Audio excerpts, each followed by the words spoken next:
I can still feel emotions. I just don't need to cry as much as I do. I'll say. You know who else never stops crying? Who's that?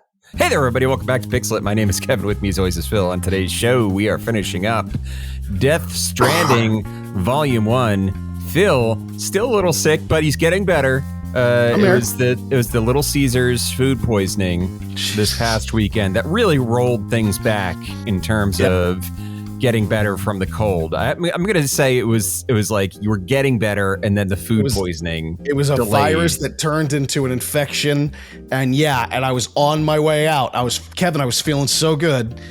And then Little Caesars food poisoning laid me and my wife out for 24 hours while my perfectly healthy son just kind of merrily danced around us and demanded Bluey. We're like, Bluey, sure, fine. That's not what you're thinking when you want it hot and ready, No. I don't want it coming up hot and ready.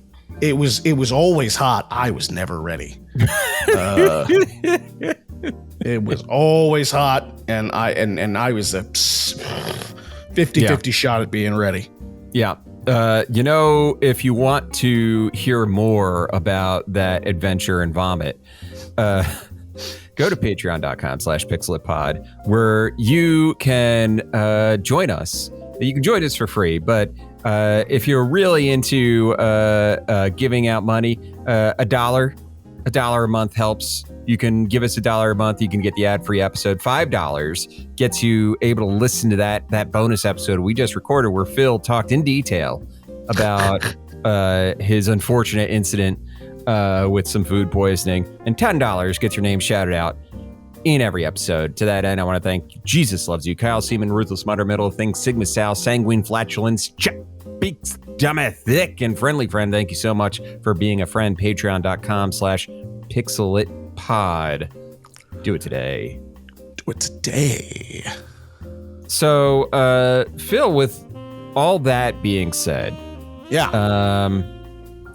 your body not ready to be marsh now. You're actually on antibiotics. Yeah. It's not. It shouldn't be marsh. It'll infect your compost. That'll affect your compost. We want a brown composting. We're not going for live compost. We just want it to break down. We're not going for the flies. No. I'm not doing a verminoculture or whatever it's called. Verminoculture or whatever it is. My wife would know. Yeah. We're not doing that. So we're just going to put the body in the marsh and preserve it. When I tell you to dump a body in the marsh, you dump them in the marsh. Because that's the thing is when you put a body in the marsh, it's like it's gonna get preserved, right? It's gonna get bogged. Oh yeah, it is. It's gonna that's not really composting at all. No, that's true. That's a good point. And if there's any way I wouldn't want to be preserved, it's in my current state. So. Wake up in 100 years, and you still have a respiratory infection. I'm just this is just who I am now. Like, great. It's just who you are. Just imagine being Solomon Grundy, but you always have just like an annoying cough, Yeah, just constant. Oh my God. That's the worst part because I'm surrounded by people and I'm not contagious.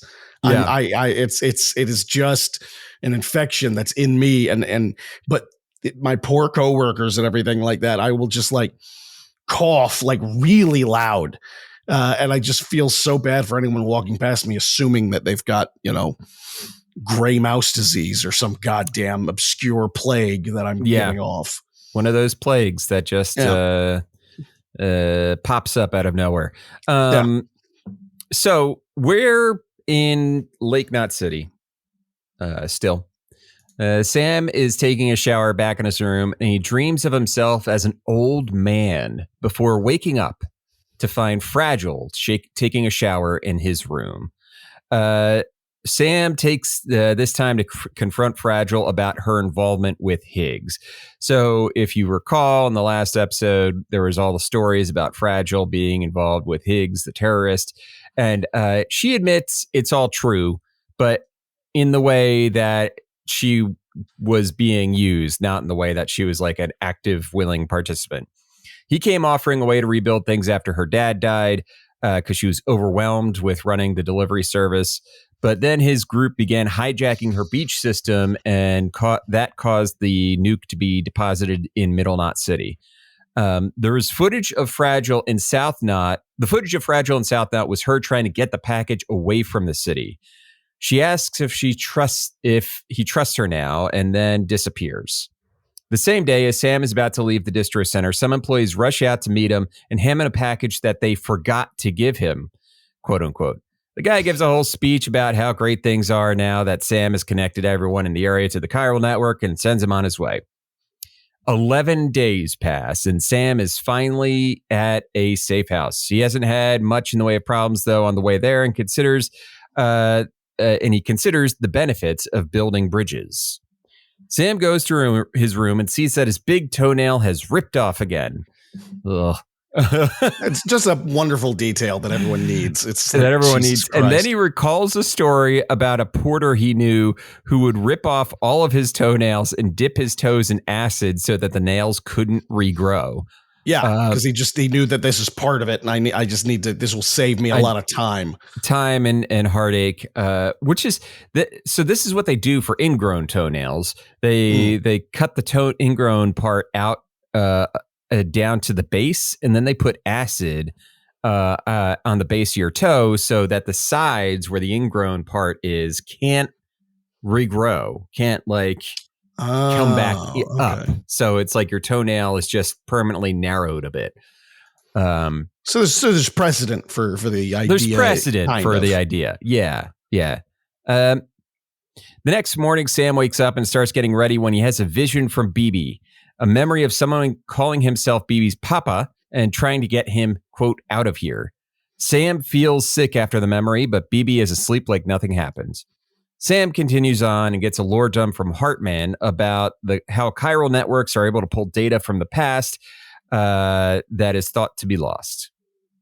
We're at South Knot City now, and we get a POV from a guy named Owen Southwick. He is in charge of waiting for packages, and he thinks back to how the terrorism incidents had polarized people's perspectives of Fragile Express, but had unified everyone against the terrorists, including the preppers.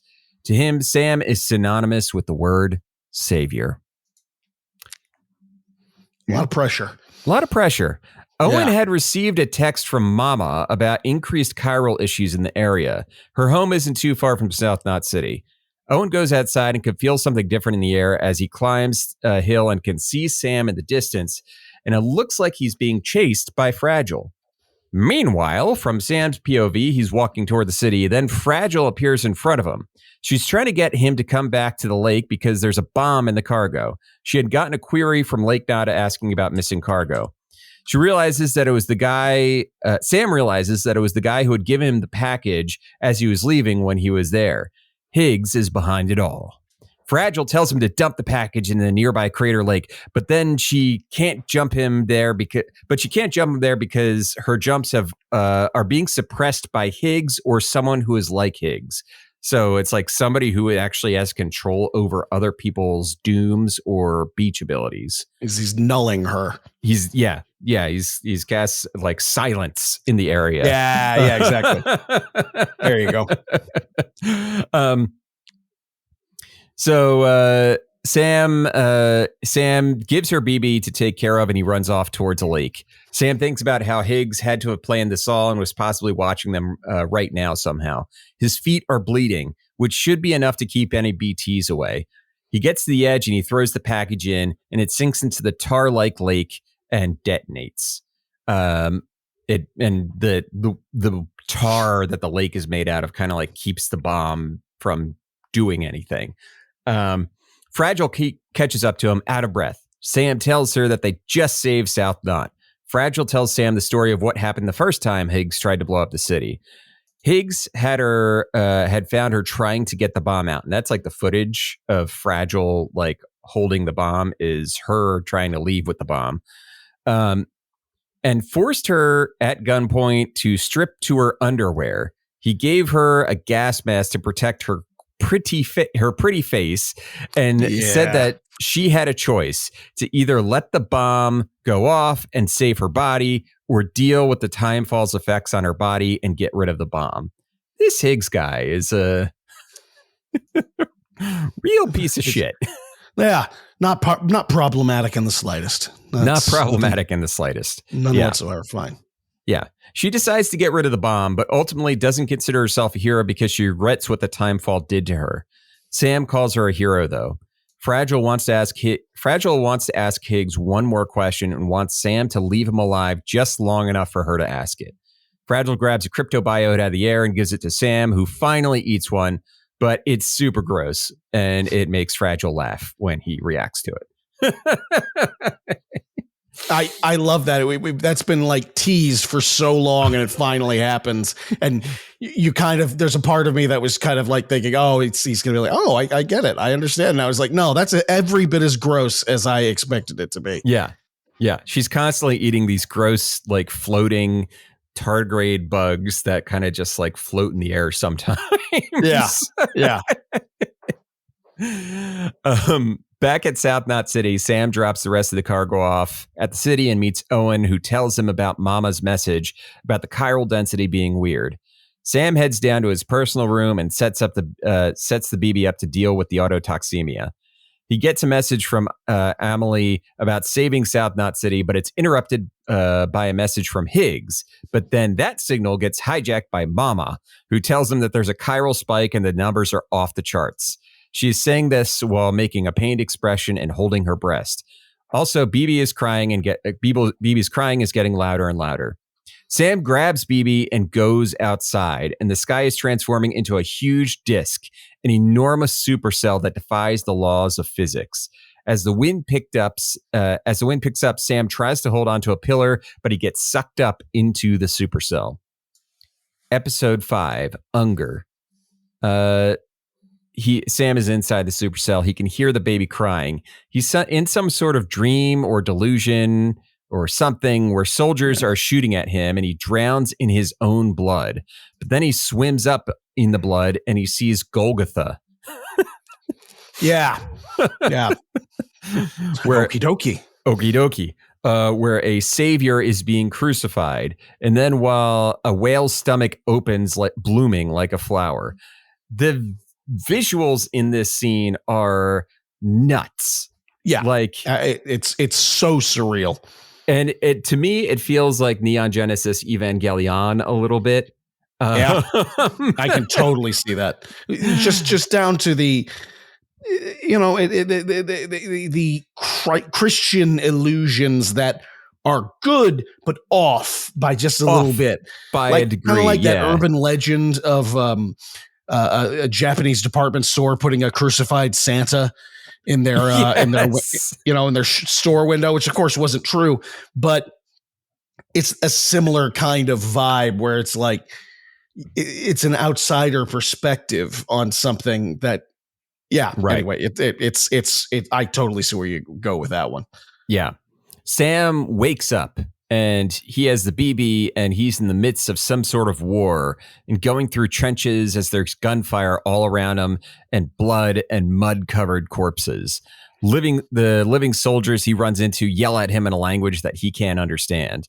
Then a bomb drops and skeletal soldiers start coming after him. But Sam has a gun now and he fires at them, tearing apart their bones with bullets. BB cries and Sam is looking for him. A wave of sediment washes over Sam, then vanishes, and he is face to face with a man telling Sam to give him back his BB. Sam keeps the BB away from him, and the man repeats it over and over again with complex emotions playing out on his face. And then eventually Sam is shot out of the storm and is on his back next to the South Knot Distro Center. Episode 6, Mama. Here we go. This is what you came for. Fucking episode 6. This is Meanwhile, episode 5 is really short. We're at Mama's place. In her point of view, she's breastfeeding a baby and the baby won't stop crying. She's trying to figure out if it's due to the chiral density changes. Sam's vitals from his cufflink had cut out for a second and she tries calling him. To Sam, he was gone for a long time, but in reality, he was only gone for a second. And it's only been a minute since he and Mama had last spoke. He tries to recount what happened, but it doesn't make any sense. And then he says, never mind, I'm coming to you. Sam continues walking and comes upon a bridge that had been destroyed in a terrorist attack. The bridge had been preserved as a monument prior, but it ultimately had fallen. The area that he's in attracted Mama to stay after Bridges 1 came through because of its presence near an old super collider. The building, though, that Sam arrives in is a mess, and Sam eventually finds the entrance. The whole place is creepy. BB doesn't like it, and the Odradek sensor is going off. But when Sam tries to leave, BB gets more upset, so he keeps going in. There's machines, motorbikes, and of all sorts of stuff strewn about. He sees a mobile for a baby made of shells, hearts, whales, and dolphins. BB stops crying and starts laughing as the mobile rattles. That's when Sam sees a dead baby BT floating near it. The dead baby. Yeah, buddy. We're here now. Here we go. The dead baby is attached to Mama via an umbilical cord. She is still producing milk, even though the baby can't drink it. Weird stuff. Yep. Mama and Sam get to talking about the supercell. Mama explains that chiral densities are getting weird, and there's a chance that the issue is with expanding the chiral network the way they are. Sam's cufflink confirms that for him, he was gone for hours within the temporal phenomenon of the supercell, and if that they don't figure out what's causing it, they could be in line for more temporal phenomenon, or perhaps another Death Stranding. Mama has a Cupid that she designed that could help better regulate the chiral densities of the connections, but it needs a software update, which needs to be done by her identical twin sister, Lockney, in the Mountain Knot City.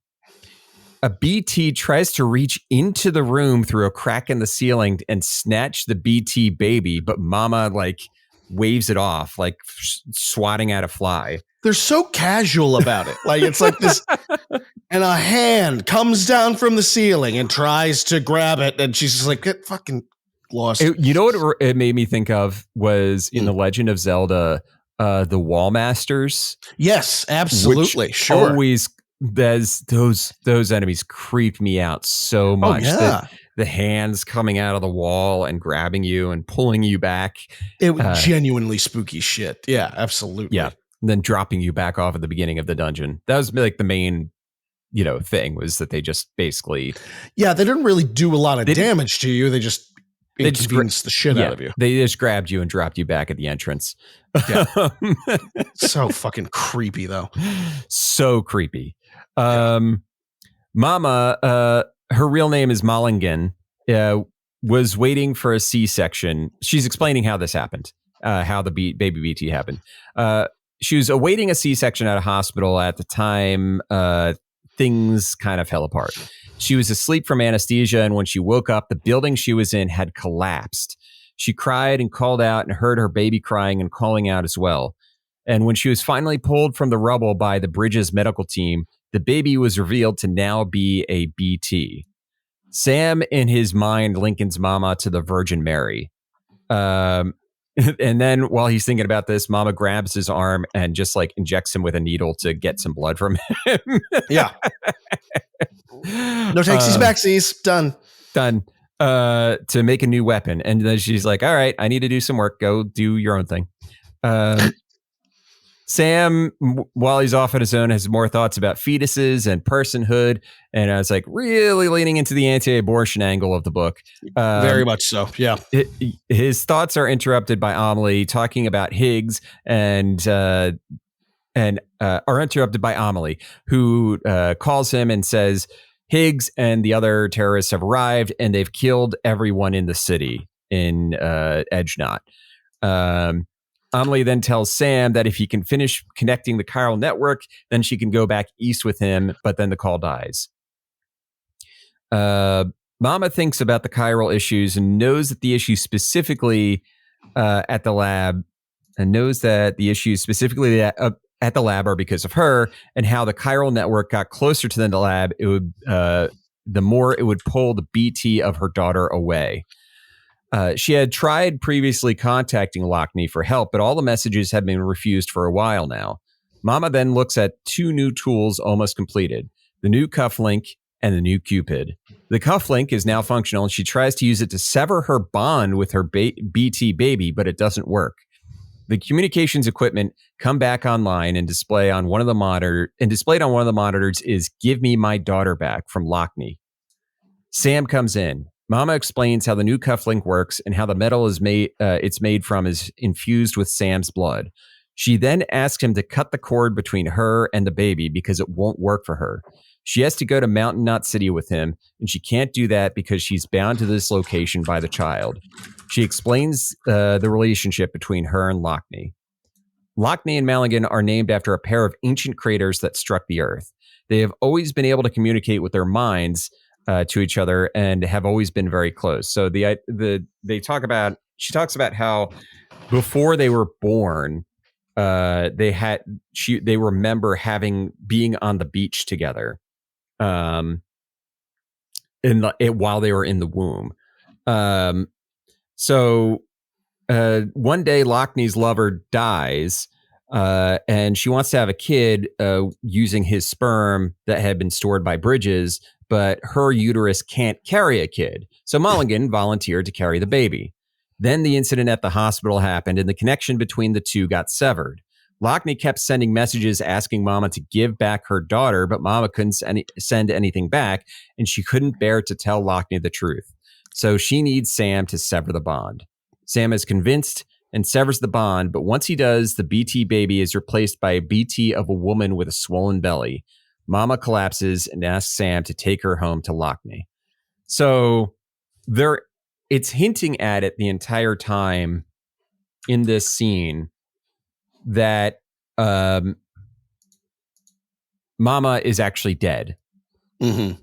That she's basically like she's basically like a reanimated corpse or like a revenant. Like she died in the thing, and the only thing keeping her alive is the BT baby.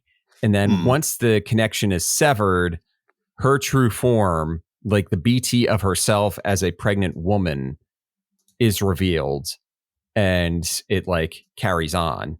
But she's still like alive, so to speak. Her body is still alive.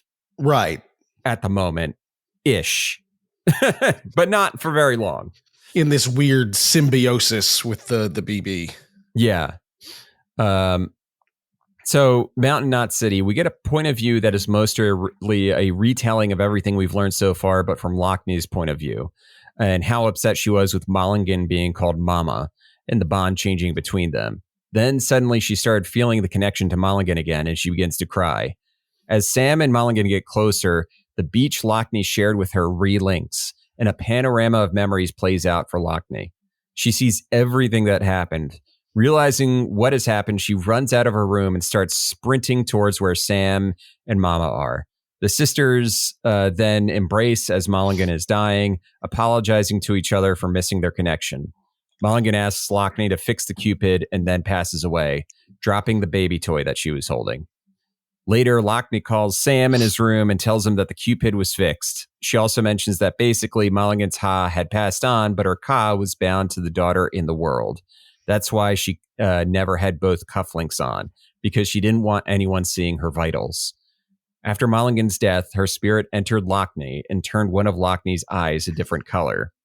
As they speak to Sam, Lockney and Mulligan alternate sentences. So, yeah.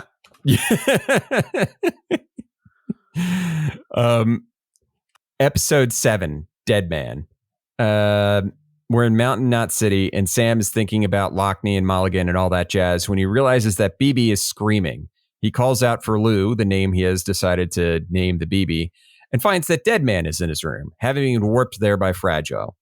Dead Man is giving Sam a whole song and dance about BBs. He mentions that the child is gaining weight and brain function activity and it is increasing, but despite that, there would be a 70% chance of catastrophic failure if he was removed from the pod.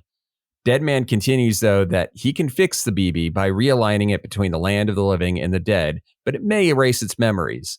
Then then Dead Man starts taking off his clothes and goes into the shower. Yeah. It's wait, where are we going? What are we doing, Dead Man? What are we doing now? Dead Guillermo, Man continues. what are we doing? Guillermo, what are we doing? Dead Man continues talking as if the conversation is going on, but he keeps darting his eyes around to different parts of the room. Sam realizes that the room is bugged and gets into the shower with Dead Man, who removes his cuff and Sam's. Dead Man starts talking about the original Bridge Baby experiments, how they were originally ordered by the previous president, canonically President Donald J. Trump, but died. Look it up.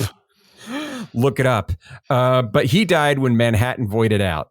President Strand then publicly shut the experiments down, but kept them going in secret. The goal for the BBs was to create bridges for anyone to go back and forth between the beach. Dead Man also says a lot of stuff seems to be hidden about Die Hard Man, and he asks Sam if he knows anything else or has seen his face. But Sam says he was already wearing the mask when they first met 10 years ago. Dead Man also tells him that up ahead he will meet Heartman and his team of scientists, but he will take care of the BB and get him back to Sam as soon as possible. Sam realizes that even if BB's memories are erased, it would be better for the kid in the long run. The book ends with Sam thinking about the darkness that Bridges might be hiding. Dun, dun, dun. Dun, dun, dun. Literally to be continued. Literally to be continued. Phil, what do you think so far? I sent you this message the other day as I was wrapping this up, and it stands. I feel like if I had read this book without knowledge that it was a video game in the first place, just assuming that this was just a book to begin with, and then I found out that it was a video game, my first reaction would be, but how? How did you fucking turn this into a fucking video game? What are you talking about? And you correctly pointed out that most of the gameplay stuff is walking around and climbing and stuff like that. And that's only kind of alluded to. There's like combat sequences with mules and stuff like that. That's just skipped. You know, right? and which makes me think this is probably one of the better novelizations we've ever run into, because it has a full awareness of its genre, of its what it can do, of its skill set, and so it just does what a book can do well, and kind of plays down all the shit that you get a video game out of. And as I said last episode, I believe it has fully encouraged me to want to play this game, which I was not there before we started reading this. So I guess they mission accomplished. Yeah. There you go. So it's really well written, really well translated. Yep. It is filled with all kinds of sci-fi gobbledygook. Yep. Which on one hand can be very obtuse, and on the other hand does succeed in lending some weight to the subject matter. Yeah. I talked about it before last episode, I think, where it's just the ability to talk about the United States and its frontier past and its Western expansion past in such a startlingly clever metaphor, coming from someone who is Japanese, who is not from this country. I find it incredibly laudable. I find it really impressive. But I would say Kojima has definitely demonstrated that he's very much aware.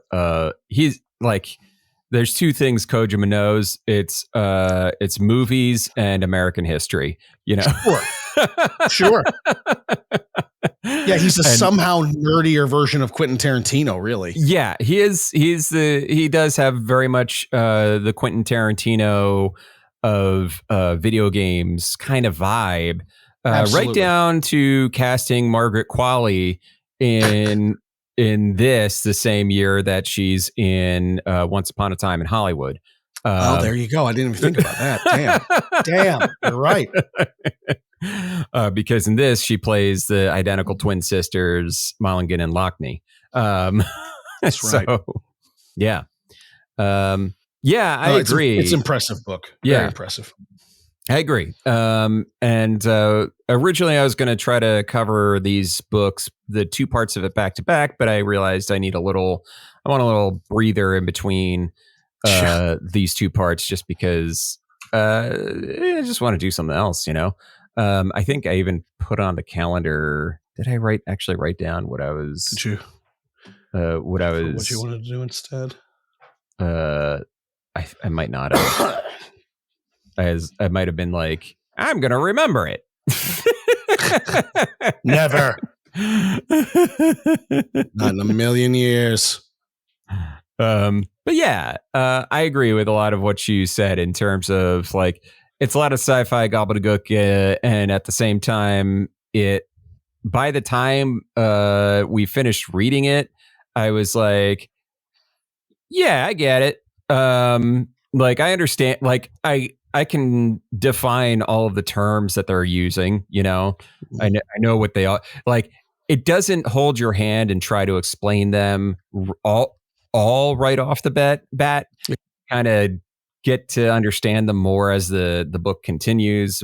What's a BT? What's a BB? What's a Cupid? What's the chiral network? What's chiral density? What's timefall? All that stuff. Yeah, I would say it's got two very big themes, one bigger than the other. So the big one is like American expansionism, the frontier, and also, but underneath that, like the value of not just the value of connecting, but the value of community. Is a big part of it, because it's and you have different points of view, whereas Die Hardman and President Strand were like connections for connection's sake, you know what I mean? Right where you have other people with more nuanced takes as Sam kind of goes along his journey, but like, well, yeah, connection, we want good connections, we want to make sure that it's right, and we want to make sure it's being taken care of, rather than it just being there, right, because that's not doing anyone any favors. So I think that is that's pretty cool. As I've mentioned several times, there's like the one weird theme of anti-choice, anti-abortion, like thematics underneath the bridge baby stuff. Very much so, yeah. Where like, and maybe that's, my mic is falling over. Maybe that's not the intention, but it feels very much the intention. Yeah. It's if you're gonna play the metaphor game, it is kind of impossible not to at least entertain that notion with this. It's basically impossible. Because let's be honest, Kojima's and his writer on this one, I've forgotten his name, Hitori. I can't remember. But the author of the story and the book, and Kojima, not very subtle. No. I know writers use subtext and they're all cowards. They can make a complex story. They can make an interesting story. They can make a thoughtful story, and they can make an exciting story. But subtlety is not a thing that they are doing. No, and that's fine. That's fine. I'm actually a fan. I am in the camp that not everything needs to be subtle. Plenty of room for that. Subtlety is one of the more overrated critiques, positive critiques that we can give media. I'd be like, oh, it's so subtle and it's handling. It seems like, okay, that's good for them. Yeah, but sometimes it just needs to be fucking on the sleeve. Just wear it, man. especially nowadays. Especially nowadays. Yeah. So yeah, I'm fine with hitting somebody in the face with it when the story calls for it, and I think it very much is obvious with in terms of the frontier and the issues of the United States when you have like this elders story and all that. But then you can't argue that they're not talking about abortion with the BB stuff at the same time. Right. If we're understanding that, yeah, the subtlety is non-existent. Like one of the characters literally says, "This is not a baby. This is a piece tool. Of equipment." Yeah, it's a piece of meat. You know, it's like it's you just need to change a few words, and you've got the standard pro-choice language there. Right. So yeah, that's kind of where I landed on it. So overall, I really like the book and the story in general so far, with the small caveat carve out of like, I don't like that part so much. Yeah, with and that's the way okay. and that's okay. I just the way it's framed is it's kind of rough for me. Contrary to popular belief, you can have a problem with something that you otherwise enjoy. Yes, you don't have to throw the BB out with the bathwater, so to speak. Well done. I think we've done our job today, Kevin. I'm proud of us. And a tip of the hat. Very nice. Very nice. Just going off singing, "Hello, my baby. Hello." Yeah, there you go. Just got a Michigan J Frog. Phil, with all that being said. Yes. What are you playing? Well, first and foremost, I've been playing a ton of Ball Pit. Ball X Pit. It is an exceptional handheld game. It has been my go-to in my sickness. On your Switch? On my Switch. I've been sitting there playing it on my Switch while me and the wife watch Halloween movies and hang out and stuff. And it is so good for that. You can do it in bite-sized chunks. You can do it in longer stretches. The combination of just the bouncy not breakthrough. What do you call it? Breakout. Breakout ball bouncing kind of thing, which I always loved, with the fantasy elements and the roguelike elements and the town builder and all of it.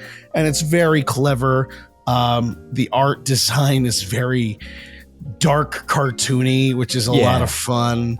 Love it. I think it's a very simple, fun game. It's very easy to just get sucked into.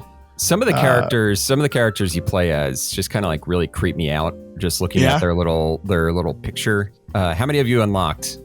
I think like 5 or 6 at this point. I take my time with them because I'm like, you know me, I'm like, I get a new guy and I'm like, well, he has to be at least the level of the rest of my guys. So I do that until he's ready, and it just takes forever to get anything done. Yeah. But it's I think the mummy kid is spooky as shit, which is kind of fun. It's got an unsettling art vibe, doesn't it? Yeah. The couple, did you get the couple? Okay. Ooh, that sounds fun. Yeah, they're it's a pair, and they look like American Gothic. They're like styled after American Gothic, but they're just standing there with their no eyes, fun. Yeah. It does have a what is the spooky ass roguelike game with the kid stuck in the basement with the religious mom? Binding of Isaac. Yes, there's some Binding of Isaac vibes there. Yeah, a little more fantasy driven, but I can totally see that. Yeah, and that makes me think of that. Yeah, that's very interesting. So that's been a big part of what I've been doing, because I haven't been able to like leave the easy chair very easily. Sure. I did play a couple of demos. I played the demo. Some demos. Absolutely. What kind of a week would it be if I didn't have some demos? I played the demo for Reanimal. Okay. This is done by the Little Nightmare guys. And it is essentially Little Nightmares. It is the same idea. Little kids in spooky Halloween kind of masks, hiding from what I can only describe as a Tom Waits train conductor at one point. And it's that spooky children's book adventure thing that's become so popular in the past 10 years or so, and is very, very good. Little Nightmares, ironically, it made me kind of want to play Little Nightmares again, because I played the first one and I just wasn't all that impressed by it. Sure. But it's come out with sequels and everyone seems to love the damn thing, so I think I need to give it another shot. It's very good. It's compelling. It's creepy. The demo is absolutely worth a go. Yeah, it's a lot of fun. The other one I did a demo for Sigils of Nightfall, which this is a fun one because it's a dungeon crawler card game. It's Slay the Spire with cards, essentially. That's cool. Yeah, it's very cool, and it does basically the same shit as far as I can tell with the demo, but it's all done in the Morkborg world. And for those of you who don't know, Morkborg is a TTRPG made by a team in Sweden, and it's basically death metal, the role-playing game. It's very brutal. It's very rules light. It is not meant for long speeches and intricate storylines and stuff. It is about going in and kicking ass and being a really weird goddamn character while you're at it. There's no like just standard night. It's always something spooky and grim. Yeah. And it's a great world to play in. So you said Sigils of Nightfall? Sigils of Nightfall, yeah. So it looks like, it's like a deck builder, right? Yeah, yep. And it looks like the art style is very Darkest Dungeon. It's very Darkest Dungeon, but to be fair, it's also very Morkborg, which has a similar vibe. It's just they know how silly that sounds, right? Yeah, that's the idea. They've created other games based on the same system that go in other universes, and it's always something Borg. It's meant to be. It's very what's the word? Irreverent. Sure. Blood and guts and heavy metal. I love it. Without being a shithead about it. That's the thing. So many people with the old school RPG dungeon crawler thing have become shitheads about it. And this is like, let's do that and not be a bunch of pissy old grognards about it. Let's have some fun with it.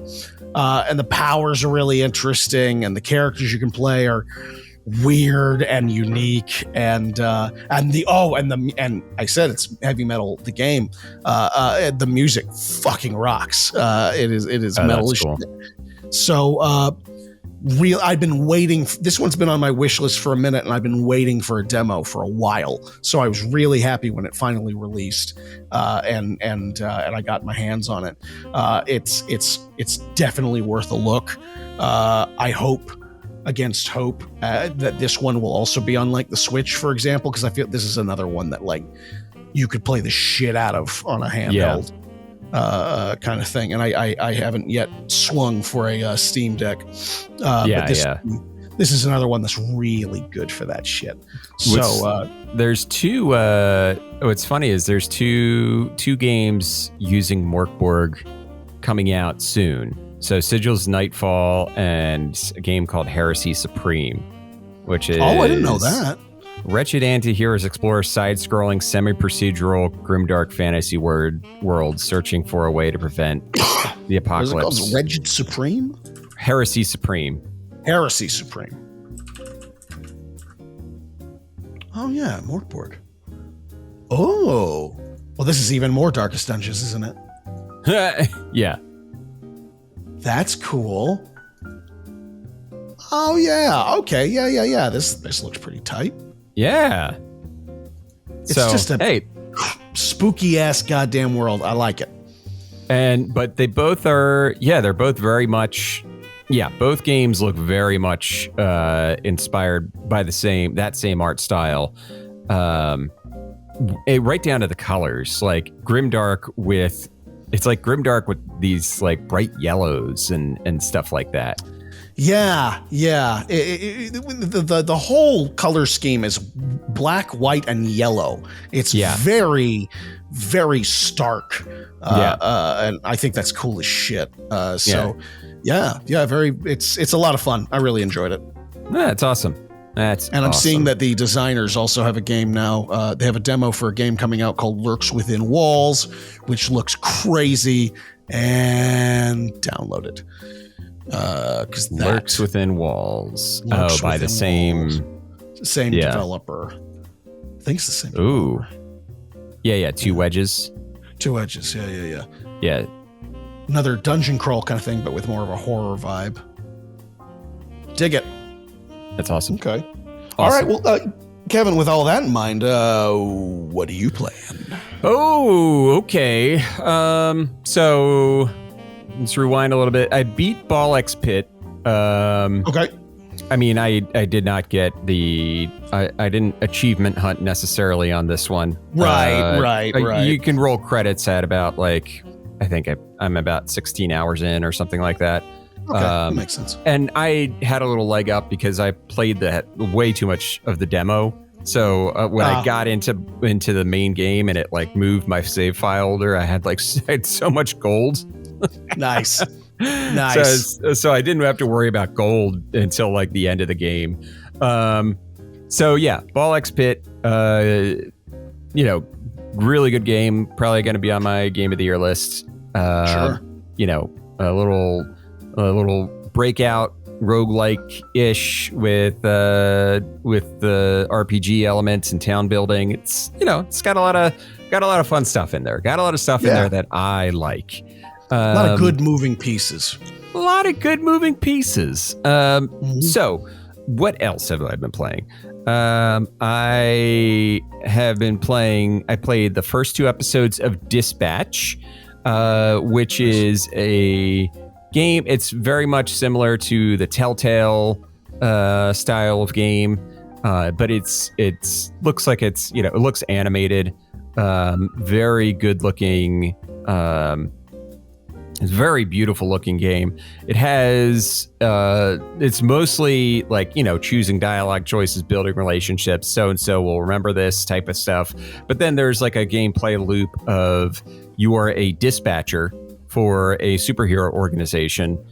Your team that you have been assigned to is the worst team in the company because they are all reformed villains. Reformed. They just didn't want to be villains anymore, and they have powers. So you're basically sending them out to deal with things as they come up, and that could be anything from we can make a big drug bust to this lady needs help getting her cat out of a tree. So I don't know, send the biggest guy you got, or send somebody who could fly, or something like that. It's little stuff like that. And each of the heroes has there's 5 ratings they have: strength, intelligence, charisma, stuff like that. And each mission will depend on the success or failure, depends on what the mission calls for and what they have. The thing is, you won't know what the mission actually calls for, literally. You have to figure it out by what the dispatch call says. So it'll be you have to do this, and you have to also talk someone down from doing something, right?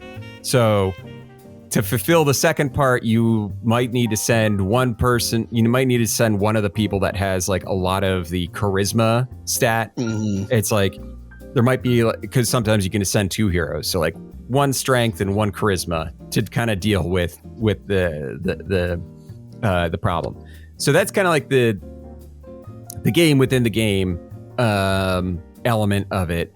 Otherwise, the main game is your standard Telltale, like talking to people, making decisions about how you're responding to folks. As of recording, episodes 3 and 4 had just come out yesterday or 2 days ago. I want to say I haven't gotten back into it yet, but I will soon. Nice. So yeah, Dispatch, really cool. Power Wash Simulator 2 is out. And I knew that was coming. What can I say? It's the greatest game of all time. There you go. No, it's more Power Wash Simulator. They did some nice quality of life improvements. One of the main things, an issue I had with the original game, was the way it handled soap. So each surface had its own soap that you had to buy from the store, from your, like, the little shop that you get all your stuff from. The problem is the soap sometimes would just like run out, and you're at a point in like a free play or whatever where you're like, oh, I'm out of soap, and you're like, well, there's no more soap available. And it's like, okay, this all right. So I haven't used, in Power Wash Simulator 1, I haven't used soap in ages. And then in Power Wash Simulator 2, there's only one soap, and it you use it, and when you run out of it, then you have to clean off the areas that you used it on, and as you do that, your soap meter refills. So yeah, I was like, that's better. Thank you. That handles it a lot better. But I'm really loving it so far. It's exactly the kind of game that I need when I'm like, when I'm just like, yeah, I just need to sit here and play me some Power Wash 2 and clean some stuff. And I know that they are going to be, they have a roadmap of everything that they're going to be doing. They're no longer published by Square Enix. They're self-published now. Yes. So that's kind of cool that they're their own thing, Future Lab. So yeah, go support an indie developer with their own big old machine-like game of Power Wash 2. I'm sure this is gonna sell like the proverbial hotcake.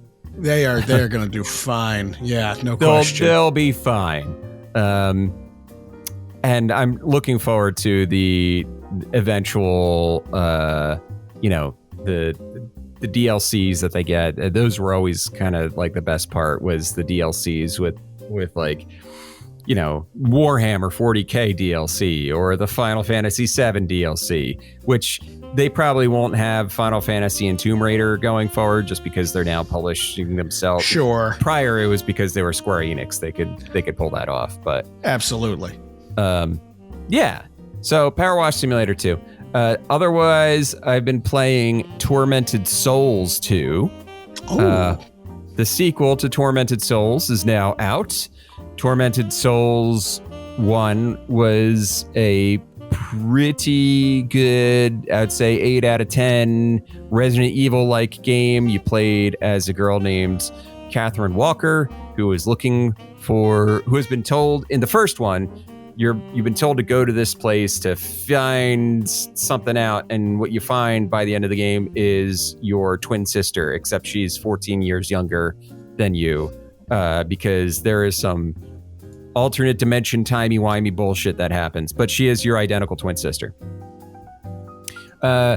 In part 2, Tormented Souls 2, you and your twin sister are going to a convent because there is a nun that lives there who is the best at dealing with one particular psychological issue that has been dealing with, that the younger sister has been dealing with.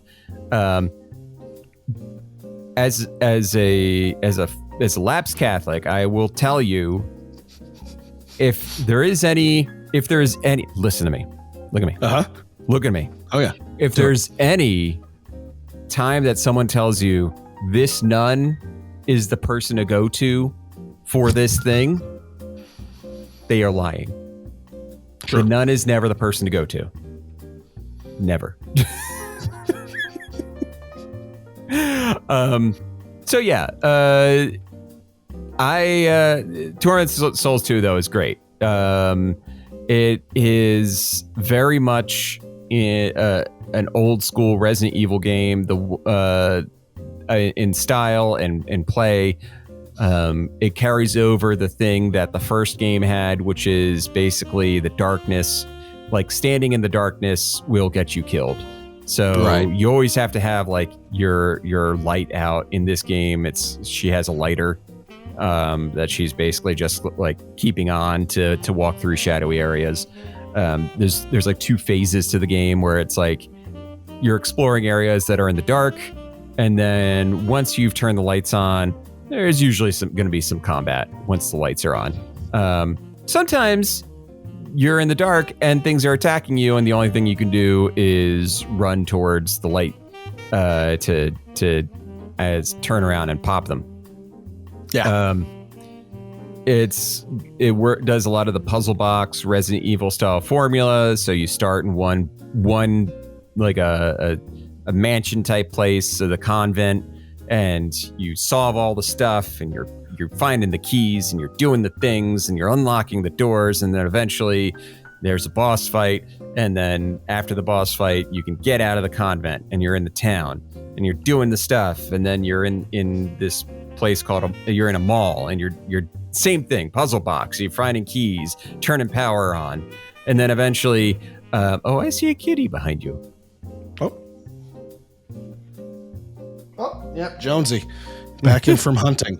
This guy is murdering the shit out of the shrews in our vicinity. Yeah, maybe put a bell on him. He's nuts. I'm just happy he's happy. That's all that matters. Yeah, and that's it wasn't until recently that the reason you put a bell on a cat is so that they don't kill so many things. Right. Right. We have warned him several times that there are apparently coyotes in this area, but he don't give a shit. He don't give a shit. To quote Mark Maron, that's a noble way to go out.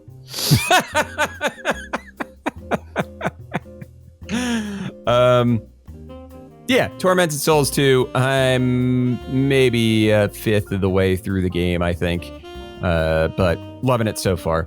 Really good Resident Evil-like game. And that will bring us to the end of the episode. Woo. So, if you haven't, go ahead, please follow us on Blue Sky, on Instagram, on Patreon, patreon.com/pixelitpod. Great place to go. Jump into our Discord. Wonderful Discord to be in. A lot of lovely people.